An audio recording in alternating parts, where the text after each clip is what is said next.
It was a tough race for everybody, but I think thinking that we're in front and we could have lost it at the last minute was more agony than I could nearly bear, actually. So to get home, I think was a fantastic drive by John Fitzpatrick. Oh, look, I don't think there's anything like Bathurst. To go fast at Bathurst and to get everything right is really difficult, but very satisfying. Bob Morris has been driving here so long, we tend to forget he's still a fairly young fellow. So let's have a chat to Bob Morris and find out a little bit more about the driver of car number 7. You're 27, Bob. That's been a fairly successful age for a lot of drivers at Bathurst. Yes, Colin Bond won this race when he was 27. Peter Brockman won it when he was 27.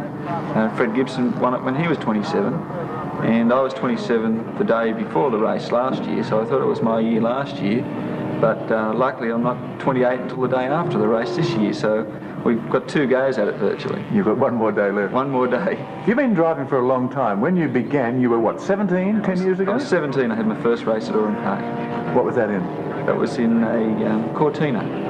It was a Cortina that my father had prepared for the 65 Hardie-Ferodo, or the Bathurst 500 as it was then, and it was quite a successful car, coming second in Class A, and then I raced it after that in club events, hill climbs, and that started me on my motor racing career. Now, your father was a famous racing driver. Did that inspire you to take up the sport, or what got you going? Well, it was a good lead-up, Evan, because I'd had an introduction to the sport. He'd been a top go-karter, he'd been an Australian champion several times, and it was natural that I progressed to motor racing. And I had a few lucky breaks. I was introduced to the AMI Works team very early in the piece, and I drove for Bathurst for them, and we won Class A 2 years in a row. Yeah, you seem to have a lot of success very early on. Now, often, when people have early success, it's hard to become accustomed to the grind that very often follows. How's it been in your case? It's a long road to hoe, but I'm very thankful to Ron Hodgson, my sponsor. This is my 5th year with him now, and we've shared a lot of successes, and he's been a very good sponsor to me and a great inspiration. You're married. Does your wife worry about you driving so quickly? No, because she realises that we do everything with a lot of safety. I wouldn't like to drive an open wheeler for this very reason, but a touring car feels very safe, and we take every precaution. And I'd never do anything that I thought was unsafe. Have you ever thought of doing anything else apart from being a racing driver? Oh, well, I do a lot of things. I ski. I used to be a competitive water skier and snow ski, and had a go at everything: skin diving and kite flying, and you name it. I've sort of had a go at it. What do you do for a living? I've got a car air conditioning business at Caringbah, and that keeps us going nicely in between motor races. Bobby Morris, car 7, running second. Bobby Morris going down the final bend and onto the main straight. Colin Bond spent 1 minute 44 seconds in the pit, and the gap between them is now almost beyond him. Now we should see Bruce Richardson in the Bobby Morris pits, slowing Fitzpatrick down. Big slowing down signals, because this man's got this race won now if he can bring the car home. Oh, there'll be some nerves in the Ron Hodgson pit at the moment, a race they've wanted to win for a long time, both the sponsor and Morris himself. A very anxious Bob Morris there. I don't know whether we can talk to him or not, Kerry, but he'd be an interesting person to try and get a word out of at the moment. We're waiting for you. We've got Bobby Morris here now. Bob, it looks like your birthday present might come true. Well, the race isn't over yet, and we're not celebrating till the checkered flag comes down, but it's looking good. You'd have to be the first to say that it was bad luck for Colin if you do in fact come through and win. Well, this race is good luck and bad luck, and if anybody else would have won the race, I'd like Colin to have won, but we had our bad luck too. We had a flat tyre here that could have cost us the race. And bar the flat tyre, we would have been in front of Colin before that last stop. So everybody has bad luck, and I think it's who has the less bad luck. Well, you've certainly had bad luck in years gone by, so hopefully this is going to be your year. We'll catch up with you a little later. I know you're very, very anxious now, and you want to keep a very close watch on what's happening. Thanks, Bobby, and all the best. It was a very emotional Bob Morris then. Indeed, he can see the realisation of a great ambition, and yet he knows that it's not there yet. He's still got 15 laps to agonise through. But he's got a great man in the car, John Fitzpatrick, out there, John Davis. Oh, he's got a fantastic guy out there in the car, because Fitzpatrick's a born professional, and professionals don't get over emotional about it. They just do their job. But I'd say the hardest bloke, the bloke that's got the worst job, has got to be Bobby Morris, because he'd be thinking of what every instrument's got to say and what every tyre pressure would be and what the oil would be doing and how well everything was going to stand up. And I'd say what he's going through must be diabolical. Let's watch Fitzpatrick and his cornering technique. Your third visit to Australia, your first was way back in 1964 at Sandown. That's right, I came over with BMC to drive the Mini Coopers with Paddy and Timo. That was a fantastic trip, really wonderful. We went to Adelaide, Brisbane, Melbourne, Sydney. It was a wonderful trip. What have you done since then? You were very much at the start of your racing career. How long have you been driving? In fact, this year is my 15th year. I'd only been driving for 4 years when I came to Australia first. And I've always concentrated on saloon and sports cars. I never have been involved with single-seaters at all. How did you get involved in motor racing in the first place? Well, like most people, I had my own car and did a few local events for 12 months and then was lucky enough to do well, and then somebody said, well, come and drive my car, and someone else said, come and drive mine. And my big break, of course, was when BMC were looking for someone to drive their Mini Coopers with Paddy, and I happened to win a race when John Cooper was there watching. So that, of course, was really the start for me. What have you done since then? What have I done since? Some people say not very much. No, I drove BMC for 2 or 3 years, then I moved over to Ford with Anglias, Escorts, Ford Cortinas, and then I got over to Germany. I drove for Ford Germany for a year, and then that got me into Porsches for 3 years, BMW, all factory cars, and I've been driving BMW this year. Let's watch the tail of the car. With 4 laps to go, there is smoke appearing, and it's getting worse by the metre, virtually, Howard. Rear axle. It has to be the rear axle of this car rather than the engine, and it's been coming now since pit corner and up the back straight, so it's getting worse around the whole of this lap. He's going to be very lucky to make this race, you know. We have 4 laps to go, and the leader, John Fitzpatrick, may not yet know the trouble, unless he can spot that oil. Watch it there, that low angle. Now, he has a margin of how much? Oh, around about a minute 20, I think it may be a little bit more, but yes, you know. Yes, it was over the 100-second mark that the Holden Deal team boys were hanging out. Right, as a competitor, I can't even stand to look at it. Oh. He can't stop. It's as simple as that. He has to go until this thing breaks. He must go. In the pits, I can imagine the anguish going through the minds of Bobby Morris and Ron Hodgson. They don't know yet. Well, when they go by, we'll try and peep at them and look at their faces through the backpack camera and just see what does go through their mind. But if they see the oil, it may not be showing under acceleration there. We'll wait and see, though. John Fitzpatrick, the great British driver, European GT champion. They've got Spanish ready. They may be trying to pull him in to tighten it up if that's the problem. Let's see, that's a signal to him. No, yeah, no. They've got their fingers crossed.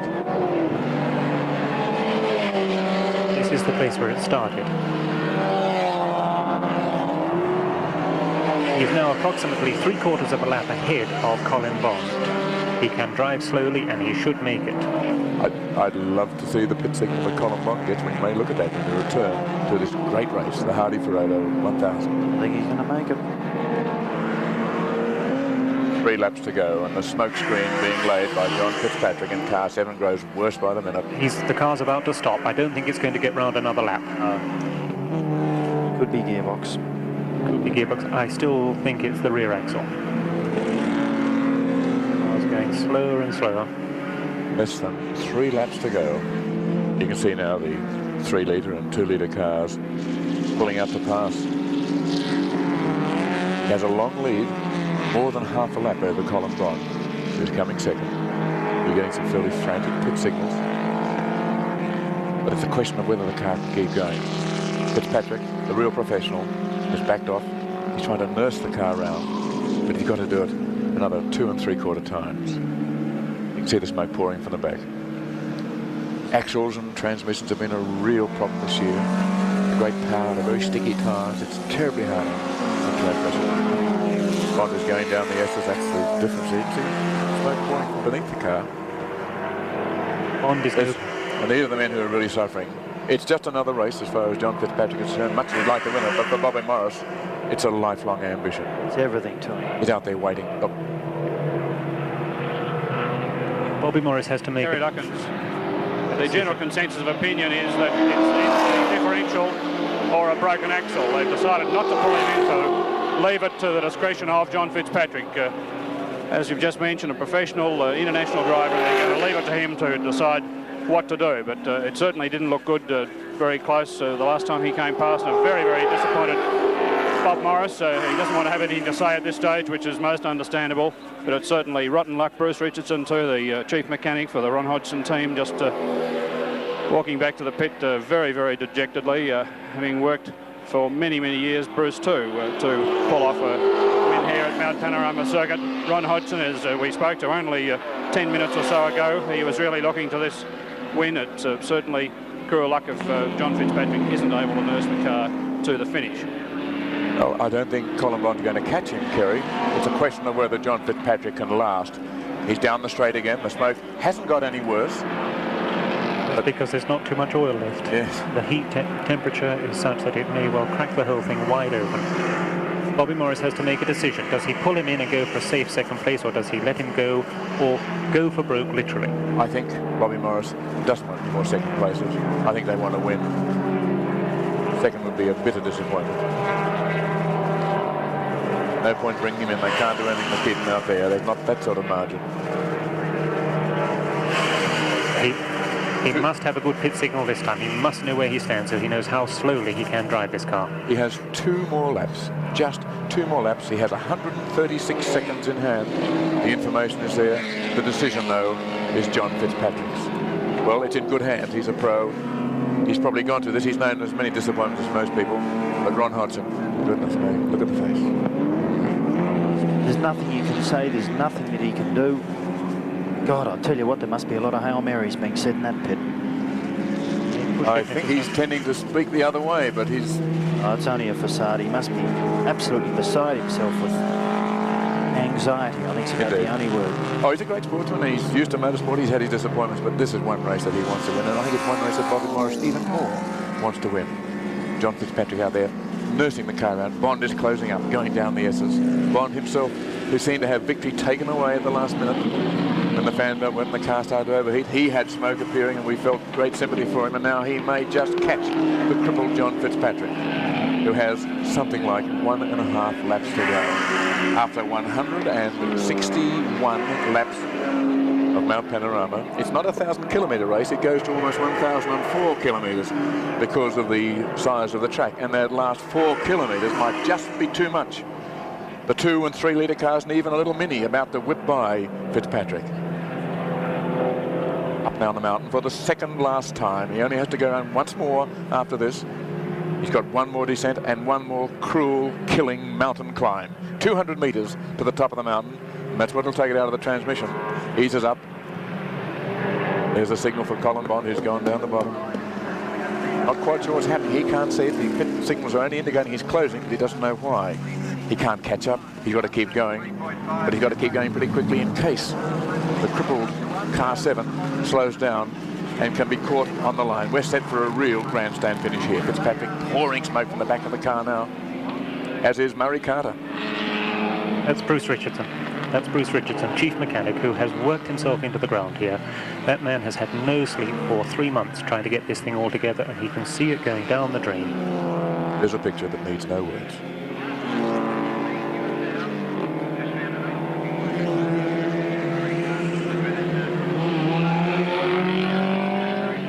Still the smoke screen continues. They have 1.25 laps to go.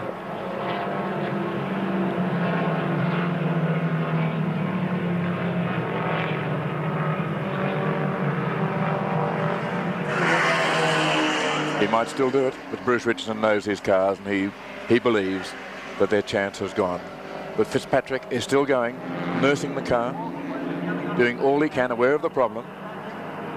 I don't think it could be in better hands, John Davison.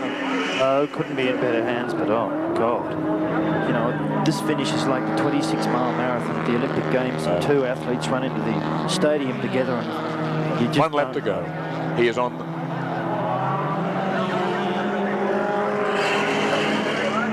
Yes. Just 6 kilometres to go, the last lap.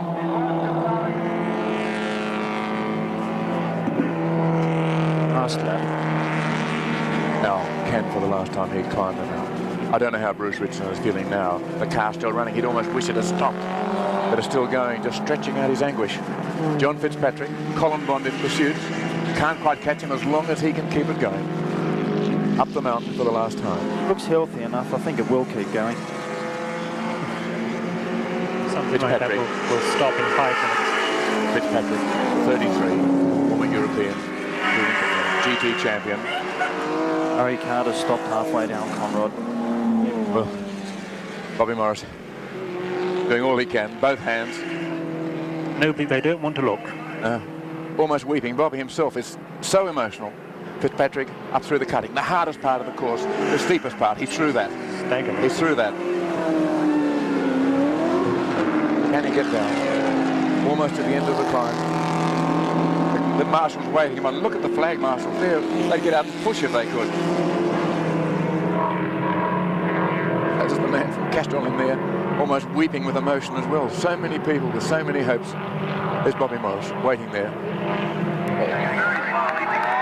If Bob could take off his shoes, he would, but he wants to walk around. He couldn't stand still. That's Bruce Richardson's wife. He's hugging there. Here he comes for the last time. The crowd, look at the crowd. The cheers, the encouragement they're trying to give him to keep going. The message passed down to Bobby. He's still going, Bob. Oh, the smoke. Oh. With a great smoke screen pouring behind him, John Fitzpatrick, 33. One of the great touring car endurance drivers of the world. Colin Bond on the mountain after him.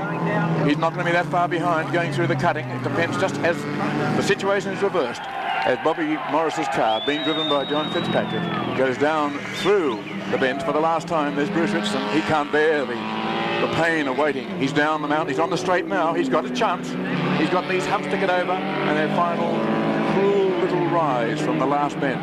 But John Fitzpatrick now going down in these last moments of the 1976 Hardie-Ferodo 1000. Smoke pouring from the back of his crippled car, going as slowly as he has ever driven down this Mount Panorama circuit. Colin Bond in pursuit, but he can't catch him unless Fitzpatrick stops. They're still going. He has less than a kilometre to go. Colin Bond only about a kilometre behind him and really going hard, trying to make it up. All he needs is for Fitzpatrick to stall on the last bend, and Bond will snatch victory. Smoke is pouring from the back of the car, but he's going to do it, I think. He's coming down to the bend for the last time.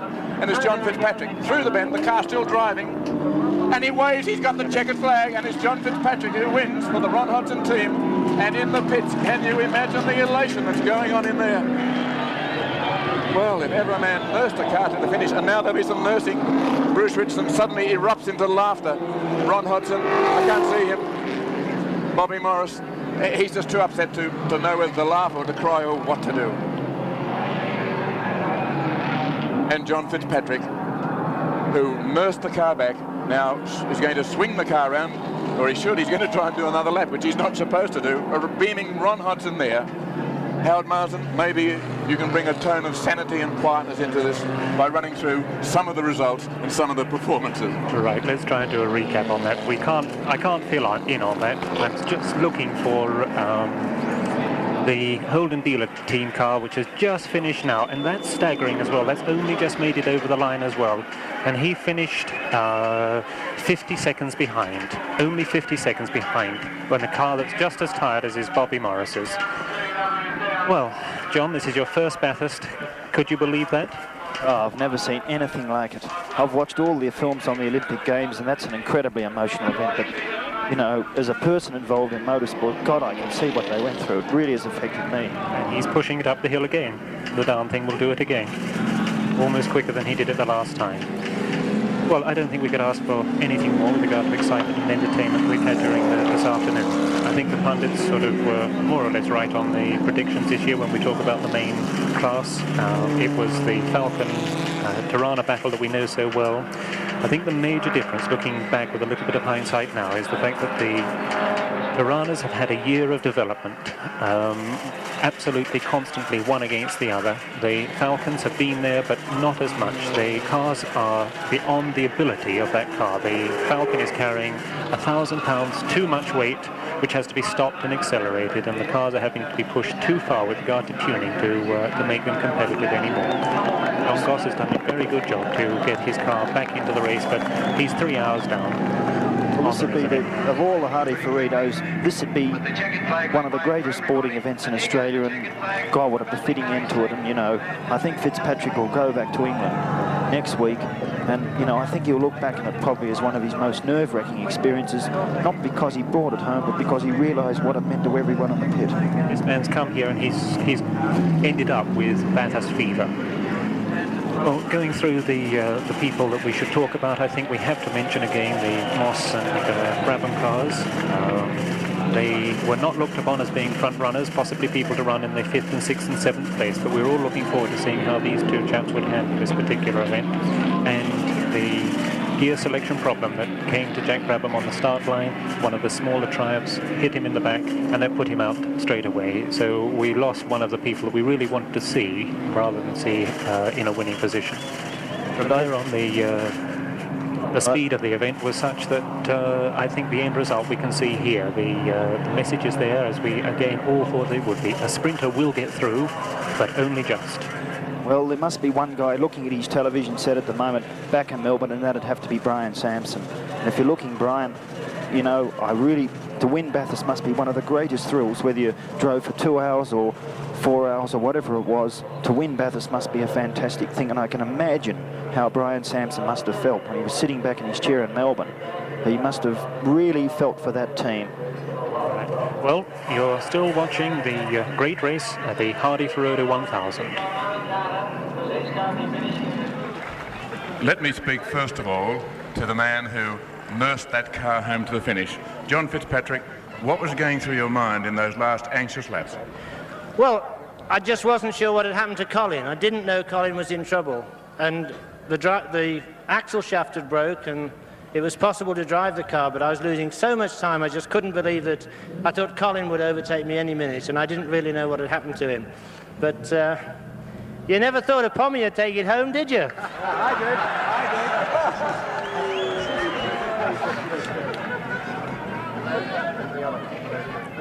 I don't know how Bobby Morris feels, if he can speak. Let's call upon the man who has maintained a tradition by winning the race while he was still 27. Now tomorrow he's 28, and I suspect there'll be a fairly big birthday party. Bobby Morris. Thank you. All I can say is I'd like to thank everybody in motor racing, everybody that's ever helped me with my motor racing, especially Ron Hodgson, Ron Misson, Bruce Richardson, who prepared the cars, all the boys who worked all night for the last 3 or 4 nights and weeks. And I'd just like to say this is the best part of motor racing, is winning, and we won. Bob, it's an absolute honour to have you on Super 100 live all these years later. What I want to say is that you're always one of my deep down heroes, and I just, anybody out there who's got some footage from the 70s, I'm talking 1976 ATCC all the way through to 79, send it to us. We got to show the world, because I think that was the hottest period of motorsport, for touring cars it is, in Australia at that time, and you were the star there, mate. And thanks so much for joining us. I appreciate it. Thank you very much. Thank you.